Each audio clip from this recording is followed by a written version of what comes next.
Bonsoir et bienvenue sur boursicoté.com pour cette analyse technique du Forex et matières premières où nous constatons ici sur la paire de devises euro-dollar que, comme convenu, nous avions ici un signal haussier. On a cassé ici donc la zone des indices 50. Je vous avais montré ici cette configuration en anse ici avec TAS qui pouvait nous donner donc un objectif assez fort de retour ici sur la zone des 1,1250. Alors on est bien parti, toutefois il faut mettre tout ceci en relation avec le fait que nous avons une configuration qui est pas mal surachetée. On a un RSI, un stochastique en surachat. On a un MACD ici qui plafonne en zone haute. Alors, on peut avoir, sous l'influence ici de cette configuration surachetée, une phase de pullback pour ne pas invalider la anse avec TAS ici que nous avons avec cet objectif de 1,1250. Il ne faudrait pas réattaquer la ligne d'eau ici des 1,1050 d'une manière trop agressive. Donc en cas ici de retournement et de phase de consolidation, on surveillera à ce que la zone ici des 1,1050 ne soit pas trop attaquée. Si tel était le cas, eh bien l'objectif de la figure serait invalidé. Tant que l'on est au-dessus, donc on a un premier objectif ici intermédiaire des 1,1130.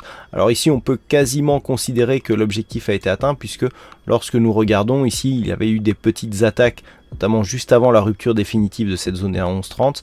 Et on peut très bien ici considérer que les cours sont venus chercher la zone de résistance un petit peu à distance, puisque sur la bougie actuelle, nous sommes sur un point haut à 1.1123, donc à 7 pips seulement de la zone de résistance. Donc là, à partir de ce moment-là, on a possibilité d'une phase de consolidation, donc on a vu les limites pour ne pas invalider la configuration technique.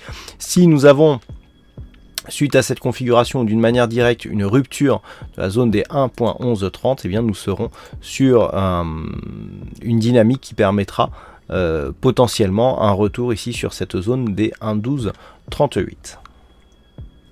Sur la paire de devises dollar-yen, nous sommes bien dans la confirmation que la petite dynamique haussière que je vous présentais hier comme une dynamique avec peu de conviction eh bien, est cassée, puisque au terme donc d'un mouvement baissier, on est venu ici dans un premier temps tester la zone de support oblique, petit rebond technique, on casse, on retrouve ici la zone oblique comme zone de résistance et on poursuit le mouvement de baisse. Donc là, on est typiquement sur la cassure de cette petite dynamique. Tant que les cours reviennent ici sur la zone des 102,80, qui était la zone d'objectif en cas de cassure ici avérée des 104 yens pour un dollar, on est dans une neutralisation de la dynamique court terme. Par contre, sous cette zone des 102,80, on pourrait craindre ici un retour sur la zone des 101.14 qui était la zone de support juste avant que les cours cassent ici à la hausse et tentent de réimpulser un mouvement haussier. D'ailleurs à ce point de vue le retournement est en train de s'invalider et si on casse ici la zone des 102.80, on pourra dire que le retournement de dynamique qui avait été impulsé ici par la cassure de cette résistance oblique baissière moyen terme sera de fait invalidé. Donc là pour l'instant on est sur une neutralisation court terme, le fond de tendance reste plutôt haussier, même si les dynamiques sont peu claires. Nous avons un objectif ici 102.80, tant que l'on reste au-dessus, on a une neutralisation sur le très court terme, mais qui reste dans un biais plutôt haussier. Par contre, sous cette zone des 102.80, les choses se gâteraient et on viserait à terme un retour ici sur la zone des 100.14, avec donc comme conséquence une neutralisation totale de la dynamique moyen terme.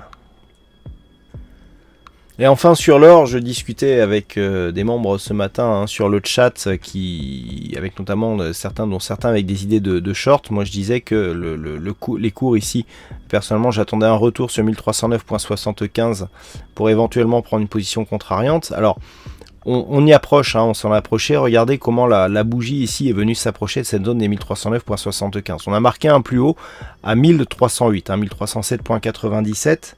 Donc techniquement, on peut quasiment considérer que l'objectif ici est atteint, mais la dynamique haussière reste ici en cours. Alors en s'éloignant, on peut effectivement constater les diverses zones techniques.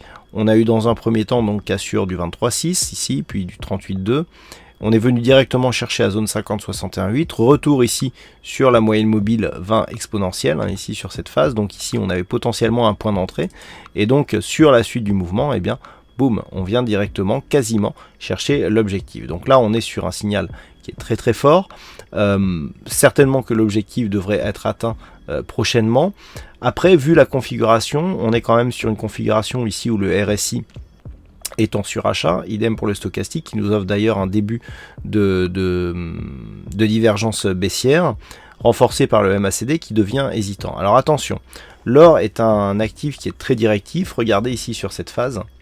Nous avions ici une configuration survendue. On avait des débuts de divergence ici, mais qui sont arrivés bien après.